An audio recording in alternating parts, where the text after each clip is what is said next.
Hello everyone, good evening. সন্ধ্যেবেলা থেকে আজকের ব্লগটি শুরু করছি। সারাদিন পুরো ল্যাদ খেয়ে খেয়ে কাটিয়েছি। সারাদিন আজকে কেন জানি না একদমই ব্লগ শ্যুট করা হয়নি। আর এই মানুষের সঙ্গে সারাদিন শুধু ঝগড়াই করে গেছি। প্রত্যেকটা বার এরকমই হয়। আমি জানি না কার সঙ্গে এরকম হয়, বাট আমার সঙ্গে মানে কোনো দিন কোনো একটা প্ল্যান আছে বা কোথাও একটা যাবো, কোনো অনুষ্ঠান আছে, ঠিক সেই দিনগুলোতেই একদম বেছে বেছে সারাদিন কন্টিনিউ ঝগড়া হবে। এখন আবার আমাকেই ক্যামেরা করে দিচ্ছে, এতক্ষণ পর্যন্ত কন্টিনিউ ঝগড়া চললো। তো এখন বেজে গেছে 8টা আর আমি রেডি হচ্ছি। এখনো পর্যন্ত রেডি হয়নি, আর একটু সামান্য বাকি আছে, শুধু চুলটা বাঁধবো আর সোয়েটার পরা, পায়নাঘাটি পরা, এই সমস্ত কিছু বাকি আছে। মোটামুটি আর কি রেডি হয়ে গেছি। তো যাবো, একটা বিয়ে বাড়ির অনুষ্ঠান আছে, আর সেটা হচ্ছে তোমার দাদা ভাইয়ের কি ফ্রেন্ডের ভাইয়ের আর কি বউ ভাত আজকে। তো সেখানেই যাব। আরও আমাদের 2-3 জায়গায় ইনভাইট রয়েছে, বাট সব জায়গায় তো যাওয়া সম্ভব না একই দিনে। তো একটা জায়গায় যাব। আর বাপটি আকাশ ওরাও এসছে আজকে। তো আমি সারাদিন কোনো রকম ব্লগ শ্যুট করিনি বলে ওদেরকেও দেখানো হয়নি। ওরা থাকবে আজকে, তো পরে তোমাদের সঙ্গে শেয়ার করব, যে মানে ওদেরকে দেখাবো আর কি পরে তোমাদেরকে। আর এখন আমি ঝটপট আগে রেডি হয়ে যাই। সারাদিন শুধু গল্প আড্ডা এই করে করেই কাটিয়েছি, কিন্তু কোনো রকম ব্লগ করা হয়নি। তো যাই হোক, এখন আমি হুটোপাটা করে একটু রেডি হচ্ছি। আর ভাবলাম এখন যতটুকু পারি আর কি তোমাদের সঙ্গে শেয়ার করি। বিয়েবাড়িতে গিয়ে যদি পারি ক্যামেরাটা অন করব, না হলে আবার সকাল থেকে কন্টিনিউ করব। তো দেখা যাক, সঙ্গে থাকবো। পুরোপুরি রেডি এখনও হয়ে উঠতে পারিনি। আর এই শাড়িটাই পরলাম কারণ এর আগে একটা দিন পরেছিলাম, এটা অ্যানিভার্সারির দিন। আর মনে হলো যে ব্ল্যাকটা আমার একটু বরাবর বেশি ভালো লাগে। আর আমাকে একটা বোন কমেন্টও করেছিল যে অ্যানিভার্সারির দিন ব্ল্যাক পরতে নেই। তো আমার কেন জানি না, আমার স্পেশাল ডেগুলিতে মনে হয় যেন ব্ল্যাক পরলে আমাকে বেশি ভালো লাগবে। তো ওই জন্য আমি ব্ল্যাকটাই সবসময় চুজ করি। তো এই শাড়িটা বাইরে ছিল, ভাবলাম এটাই পরে যাই। আর বিয়ে বাড়িটা একটু দূরে, বাইকে যেতে হবে। আমার 10-12 মিনিট লাগবে বাইকে যাব। আর হচ্ছে সোয়েটার, মোজা, টুপি, যত যা কিছু আছে সব কিছু পরতে হবে, কারণ আমাদের এদিকে প্রচণ্ড ঠান্ডা, একদম কনকনে ঠান্ডা বলতে পারো। তো সেই কারণে আর সেভাবে শাড়ি ফাড়ি বের করলাম না। যদি আশেপাশে থাকতো তার একটা ভালো শাড়ি পরে ওই হালকা একটা চাদর নিয়ে চলে যেতে পারতাম। যেহেতু অনেক কিছুই পরতে হবে, বাইকে করে যাব, সেই জন্য একদম নর্মাল শাড়ি পরে নিলাম। জাস্ট খাওয়া দাওয়া করবো, চলে আসবো। তো চলো ঝটপট আগে রেডি হয়ে নিই, একদম ফাইনাল লুক নিয়ে আবার তোমাদের সামনে আসছি।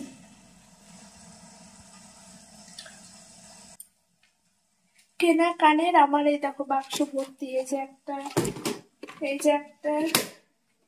এর মধ্যে আরো রয়েছে, বাট কখনোই আমি কেনা কানের পরি না। আজকে মনে হলো শাড়িটার সঙ্গে ম্যাচিং করা একটা কানের, বিয়ের আগে কিনেছিলাম, এই দেখো। তো ভাবলাম এটা একটু পরে দেখি, যদি লাস্ট পর্যন্ত ভালো লাগে নিজের কাছে তাহলে পরে যাবো, না হলে আবার চেঞ্জও করে ফেলতে পারি। তোমরা একটু কমেন্টে জানিও যে এটা পরে কেমন লাগছে।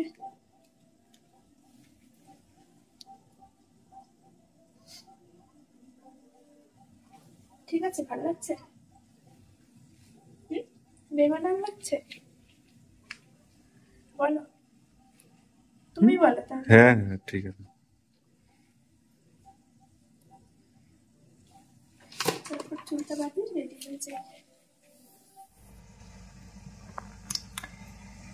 এই হচ্ছে আমাদের ফাইনাল লুক। দুজনাই একদম সোয়েটার জ্যাকেট সব পরে নিয়েছি। বিয়ে বাড়ি যতই হোক, আগে নিজের শরীর বাঁচিয়ে সবকিছু, তাই না? প্রচন্ড ঠান্ডা, ঘরের মধ্যে তো এখন কোনো রকম লাগছে না, বাট বাইরে বেরোলেই আমি জানি আমার কাঁপুনি শুরু হয়ে যাবে। আর চাদরটা তো মানে অবশ্যই নিতে হবে, বিয়ে বাড়িতে যাওয়ার সময় না নিলেও আসার সময় তো নিতেই হবে। তো একটা চাদরও নিয়ে নেবো। আর এই হচ্ছে ফাইনাল লুক। কেমন লাগছে তোমরা অবশ্যই জানিও। খুব একদমই সাদা মাটা একটা মেকআপ, তাই তো? সাদা মাটা মেকআপ, মোটেও না।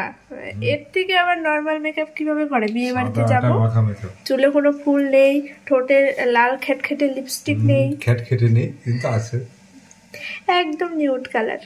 এটুকু তো পড়তেই হয়, নাহলে বিয়ে বাড়ির থেকে সব ঘাট ধাক্কা দিয়ে বের করবে।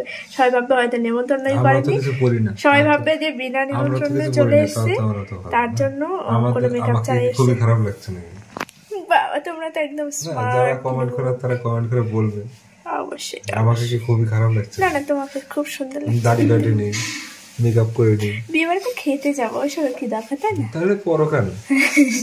না করলে তোমারই মান সম্মান থাকবে না, বুঝেছো? চলো, এই হচ্ছে ফাইনাল লুক। ওই দেখো ফোনও চলে এসছে। এখনই বেরিয়ে যাব, পুরোপুরি রেডি হয়ে গেছি।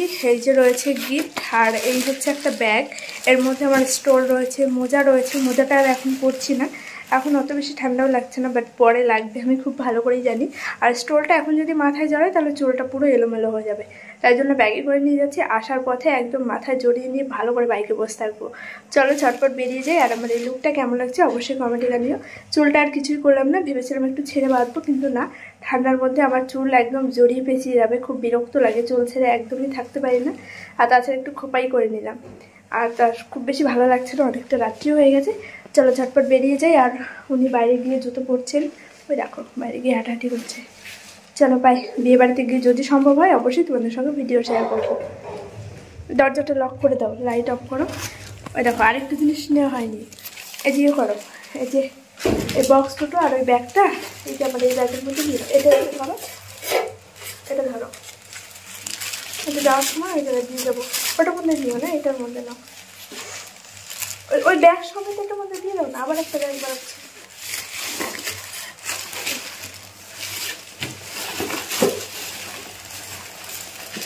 ওটা হাত দিয়ে দাও। চলো, আমার জুতো বাইরে, তুমি জুতো পরে এই ঘরে ঢুকে গেছো, বিশাল ব্যাপার। চলো জুতোটা পরে ঝটপট ঝটপট বেরিয়ে যাও। ভিডিও এডিটিং চলছে না? না, আমার ভিডিওতে একটু হাই হ্যালো করে দাও। হাই হ্যালো আকাশে, আকাশে ঠিক আছে। আকাশ ঘুম থেকে উঠবে নাকি? চা তুলতে দেয় না, দার্জিলিং এ বরফ পড়ছে, আকাশ এখন এখানে আমাদের এখানে বরফ পড়ছে না, কিন্তু শীত তার বরফ পড়ছে। তুমি ভিডিও দেখো নাই? আসি তাহলে, খাওয়া দাওয়া হয়েছে? না, মা যে ভাত রয়েছে। চলো বিয়ে বাড়ি যাই। ফাইনালি পৌঁছে গেছি বিয়ে বাড়িতে। আসা মাত্রই আমি আমার গিফটটা দিয়ে দিলাম। আর এদিকে বউয়ের চলছে ফটো সেশন পর্ব, বিভিন্ন রকমের পোজ দিয়ে ফটো তোলা হচ্ছিল বর বউয়ের, দেখে খুবই ভালো লাগছিল। আর তোমার দাদাভাইকেও আমি বলছিলাম আমাদের বিয়েতে এরকম কোনো ফটো তোলা হয়নি, কারণ বাড়িতে প্রচুর লোকজন ছিল আর সমস্তটাই তোমার দাদাভাইকেও হ্যান্ডেল করতে হচ্ছিল। তো ও আমার পাশে এসে 5 মিনিট দাঁড়াবে আর ফটো তুলবে সেরকম কোনো পরিস্থিতি হয়ে ওঠেনি। আর এদিকে সবাই কত সুন্দর ফটো তুলছে, আর পুরো এই সাইডটা ফাঁকা ছিল, ওই জন্য ফটো তুলতেও বেশ সুবিধাও হয়েছে ওদের। এখন চলছে বর বউয়ের ফটোশুট। আমরা একটা ফটো তুলে নিলাম, স্টিল ফটো আর তুলে নিয়েছি। বাইরে এখন খাবার প্যান্ডেলে প্রচন্ড ভিড়, তাই এখানে ওয়েট করছি। আর এই দেখছি ফটোশুট করা, দেখছি বাইরে ড্যান্সও হচ্ছে, প্রচন্ড ঠান্ডা লাগছে, জন্য বাইরে আর যাচ্ছে না, এখানে বসে বসে সবাইকে দেখছি।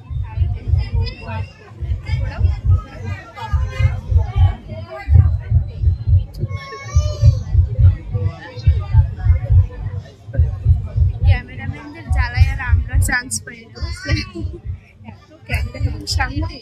অনেকটা সময় বসেছিলাম এবং বসে বসে বরের ফটোশ্যুট দেখছিলাম, সত্যি খুব ভালো লাগছিল। এবং তোমার দাদাভাইকেও আমি বলছিলাম কি গো, আমাদের একটা অ্যানিভার্সারি করবে বড়সড় করে, যাতে আমরা অনেক রকমের ফটোশ্যুট করতে পারি। তো ও বলছিল হ্যাঁ হ্যাঁ করবো বুড়ো বয়সে। যাই হোক, এই নিয়ে অনেক মজা হলো। তারপর চলে আসলাম একটু রাস্তার দিকে, কারণ খাওয়ার প্যান্ডেলে অনেকটাই ভিড় ছিল, তাই বললাম যে চলো একটু রাস্তার দিকে যাই। এসে দেখি কত লোক এখানে, মানে বিয়ে বাড়িতে বাড়ির ভেতরটা পুরো ফাঁকা, বউ বর যেই কারণে অনেক বেশি ফটোশ্যুট করতে পারছে। আর এদিকে সবাই নাচ গান নিয়ে ব্যস্ত, তো ওরা খুব সুন্দর নাচ করছিল। এবং এই যে নাচ করছে তোমরা দেখতে পাচ্ছ ওকে, হয়তো বাপির ব্লগেও দেখেছো, ও হচ্ছে আকাশের মানে স্টুডেন্ট, তো খুব ভালো নাচ করে, আমাদের পাড়াতেই বাড়ি। তো যাই হোক, এখানে এসে যে নাচ দেখছিলাম, আর এখানেই রয়েছে সব লোকজন। তারপরে আমরা খাওয়া দাওয়া করে বেরিয়েও যাবো। আর বাইরে প্রচণ্ড ঠান্ডা, চারিদিকে কুয়াশায় পুরো ঢাকা।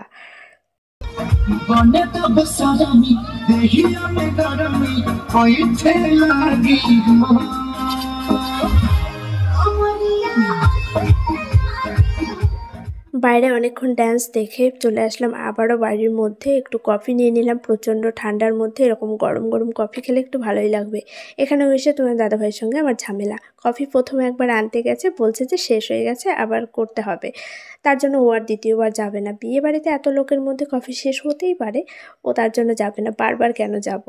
যাই হোক, পরে আবার এনেছিল। আর এখানে এই পুচকুটাকে দেখো, সবার খাওয়া শেষ, প্যান্ডেলে সবাই উঠে গেছে, আর ও তখন খাওয়া শুরু করেছে। তাই ওর মা বলছিল যে এতক্ষণ তোর খাওয়ার কথা মনে ছিল না, সবার খাওয়া শেষ হয়ে গেছে আর তুই এখন খাওয়া শুরু করলি। আর ও সম্পর্কে আমার একটা বোন হয়, তো যাই হোক, খুবই কিউট। আর তারপরে আমরাও বসে পড়লাম খেতে। আজকের খাবার দাবারগুলো প্রচণ্ড পরিমাণে ভালো ছিল, প্রত্যেকটা আইটেমই খুব টেস্টি ছিল এবং সবাই খুব ভালো বলেছে। তো এই হচ্ছে মেনু কার্ড, দেখে নাও কী কী ছিল। আর এই হচ্ছে বর বউ, গোপাল ও হোলি। এখন বাজে রাত্রি 10:30। এই জাস্ট আমরা বিয়েবাড়ি থেকে আসলাম আর প্রচণ্ড পরিমাণে ঠান্ডা গো। বাইরে কি বলবো, বাইকে গেছি, পুরো কাঁপতে কাঁপতে গেছি, কাঁপতে কাঁপতে এসেছি। যতই সোয়েটার চাদর যাই পরি না কেন, বাইকে উঠলে অন্যরকম একটা ঠান্ডা লাগে। আর এখন তো এমনিতেই কনকনে ঠান্ডা পড়েছে। যাই হোক, খাওয়া দাওয়া কমপ্লিট করে চলে এসেছি এবং বিয়েবাড়ির খাওয়া দাওয়া প্রচণ্ড পরিমাণে ভালো ছিল। একটা মানুষও খারাপ বলতে পারবে না, মানে খাবার দাবার খুবই ভালো হয়েছিল। আর সবাই খুব নাচানাচি করছিল। বিয়ে বাড়িতে গিয়ে আমার ঠান্ডা আরও অনেক বেশি লেগে গেছে। কেন বলো তো, অনেকেই আছে এই ঠান্ডার মধ্যে মানে সোয়েটার চাদর কিচ্ছু পরেনি, জাস্ট সেজেগুজে ওইভাবে ঘুরে বেড়াচ্ছে। ওদেরকে দেখে আমার আরও কাঁপুনি মনে হচ্ছে বেড়ে যাচ্ছে। আমি ভাই ওরকম পারবো না। আমার যত বিয়ে বাড়ি থাকুক যাই থাকুক, আমার প্রচণ্ড পরিমাণে ঠান্ডা। আর আমার ঠান্ডার দিনে সোয়েটার চাদর এগুলো মাস্ট। তাছাড়া আমার এই শীতের দিনটা একদমই পছন্দ হয় না। সবাই বলে হয়তো শীতের দিনটা অনেক ভালো লাগে সবার কাছেই, যাকে জিজ্ঞেস করবো সেই বলবে, বাট আমার কাছে কেন জানি না ভালো লাগে না। আমার প্রচণ্ড পরিমাণে কষ্ট হয়। এর থেকে গরমে কষ্ট করা ভালো, বাট এত ঠান্ডায় কষ্ট করা ভালো লাগে না। যাই হোক, চলো এখন আর কিছু বলছি না, ভিডিওটা সকাল থেকে আবার কন্টিনিউ করব। জাস্ট এখন ব্ল্যাঙ্কেটের মধ্যে ঢুকবো, প্রচণ্ড ঠান্ডা লাগছে, হাত পা পুরো জমে গেছে, বরফ হয়ে গেছে। আর ওদিকে বাড়িতে এসে দেখি ওদেরও খাওয়া দাওয়া হয়ে গেছে, পাপড়ি ওদেরও। তো এখন সবাই সবার মতো শুয়ে পড়বো। তোমার দাদাভাইয়ের তো একদম চোখ বন্ধ হয়ে আসছে, সারাদিন কাজ করার পর আবার রাত জাগাটা ওর কাছে এখন খুবই কষ্টকর হয়ে যায়। আবার সকালবেলায় উঠতে হবে, তো ওই জন্য আর বেশি রাত জাগা যাবে না, আবার ভোরবেলা উঠে রান্নাবান্না রয়েছে। গুড মর্নিং, সকাল হয়ে গেছে। আর সকাল হতে হতেই আমার যেই কাজ রান্নাবান্না, আমি চলে এসেছি। আজকে রান্না করব মাছের ঝোল, আলু কাঁচকলা দিয়ে। মাছটা এদিকে ভাজা করছি, ওদিকে আলু কাঁচকলা সব আমার কাটা হয়ে গেছে। আর কি রান্না করব এখনও পর্যন্ত ডিসিশন নিয়ে উঠতে পারিনি। তবে আজকে জানো তো অনেকটাই লেট করে উঠেছি, সেই জন্য খুব তাড়াহুড়ো বেঁধে গেছে। তবে আজকে মনে হচ্ছে 2-3টে আইটেম আর করতে পারবো না। যাই হোক, মাছের ঝোলটা হলেই হয়। ওকে এটা দিয়ে খেতে দিয়ে দেবো এবং ভাতটাও দিয়ে দেবো। পরে অন্য কিছু রান্নাবান্না অবশ্যই করা হবে, এখনই তো আর আমরা কেউ খাচ্ছি না। তো এই যে আলু কাঁচকলা দিয়ে সব ভেজে নিচ্ছি ভালো করে, তারপর তরকারিটা রান্না করব। সত্যি আজকে অনেকটাই লেট করে ফেলেছি। ঘুম ভেঙেছে 5টার সময়, বাট উঠবো করে আলিশি করে ব্ল্যাঙ্কেট থেকে বেরোতেই ইচ্ছা হচ্ছিল না। এদিকে মাছটাও ভাজা হয়ে গেছে। গুড মর্নিং, পরদিন সকাল থেকে আবার ভিডিওটা কন্টিনিউ করছি। এখন চলে এসেছি রান্নাঘরে। রান্নাবান্না তো শুরু হয়ে গেছে অনেকক্ষণ আগে থেকেই, বেজে গেছে 7:10। আজকে একটু লেট করে উঠেছি জন্য এদিকে তাড়াহুড়ো বেঁধে গেছে। আমি 6টার পরে ঘুম থেকে উঠেছি। মেনলি 5টার দিকে উঠলেই আমার মানে ঠিকঠাক টাইম মতো হয়ে যায়, বাট এতটা অন্ধকার থাকে আর বাড়ি থেকে ওঠে না, অত সকাল সকাল একা একা ভয়ও লাগে। আর গতকাল রাত্রে আরও অনেক মানে রাত হয়ে গেছে ঘুমাতে, সেই কারণে আজকে উঠতেও একটু লেট হয়ে গেছে। তো এখন তাড়াহুড়ো। আর একটা তরকারি আজকে রান্না হবে টাইমের মধ্যে, তবুও হবে কিনা আমি টেনশনে আছি। 7টা বেজে গেছে তো 7:30টার মধ্যে বেরিয়ে যাবে। তরকারিটা রান্না হচ্ছে, এখনও কিছুই হয়নি, সবে ভাতটা উঠেছে আর আলু কাঁচকলা দিয়ে ভাজা হচ্ছে, মাছটা ভাজা হয়ে গেছে। ভাবলাম তোমাদের সঙ্গে একটু শেয়ার করি। ঝটপট রান্নাটা কমপ্লিট করে নিই, তারপর আবার আসবো ক্যামেরার সামনে। আর আরও কিছু রান্না হয় না হয় সেগুলো পরে হবে, আগে এটুকু করে ওকে দিয়ে নিয়ে ও চলে যাক, তারপরে বাদ বাকি রান্নাবান্নাগুলো হবে।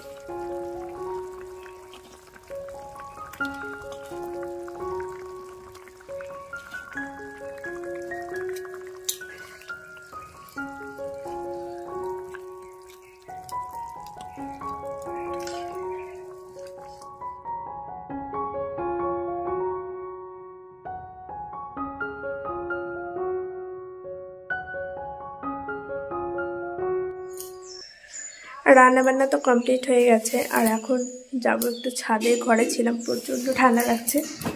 আর এই জামা কাপড়গুলো রোদ্রে দিয়ে দেবো। মানে তোমার দাদাভাই চলে গেছে, এখনও অনেক রান্নাবান্না বাকি, সেগুলো দেখি। এখন যাবো আবার রান্না করে, এগুলো রোদ্রে দিয়ে নিই। তাছাড়া আজকে ফুল গাছগুলিতেও জল দিতে হবে। মাঝখানে একদিন হয়ে গেছে জল দেওয়া হয়নি। তো তোমার দাদাভাইও বলছিল যে গাছগুলিতে একটু জল দিয়ে দিও, কারণ নতুনে লাগানো হয়েছে তো।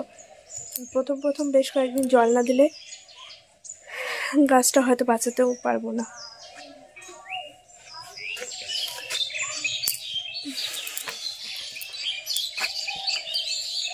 ছাদে আসলে একটু ভালো লাগে, এত সুন্দর রোদ আর নিচতে মানে নিচটাতে এত ঠান্ডা সত্যি। তবে এই সাইডটা প্রচণ্ড হাওয়া, এই সাইডে আসাই যায় না। দেখি গাছগুলি ঠিকঠাক আছে কিনা। গোলাপ ফুল গাছটা একদম ঝিমিয়ে গেছে, জানি না বাঁচবে কিনা, কারণ গাছটা এমন জায়গায় ছিল নিচে পুরো পাথর, তারপর ইটের টুকরোতে আর কি ছিল, মাটিটা ঠিকঠাক ছিল না, সেই জন্য জানি না গোলাপ ফুল গাছটার কী অবস্থা হবে। তবে বাদ বাকি সব গাছগুলো ঠিকই আছে, একটু পরে এসে জল দেবো। উফ, জলে বালতিটা নিয়ে যাই।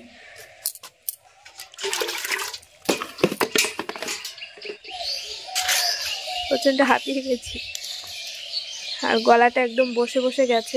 বললাম না গতকালকে রাত্রে বাইকে গেছি তো, গলাটা একদম বসে গেছে। জামা কাপড় রোদ্রে দেওয়া হয়ে গেছে, এখন যাব আবার রান্নাঘরে, দেখি কি রান্নাবান্না হয়, মাকে জিজ্ঞেস করব। আর পাপড়ি ওরা তো একটু লেট করেই উঠবে, তো সকালবেলা অল্প করেই ভাত করা হয়েছিল, যেটা আমাদের এখন প্রয়োজন। মানে আমরা তো ধরো 10টার দিকে খাওয়া দাওয়া করবো, কিন্তু ওরা হয়তো 12টা-1টার দিকেই খাবে।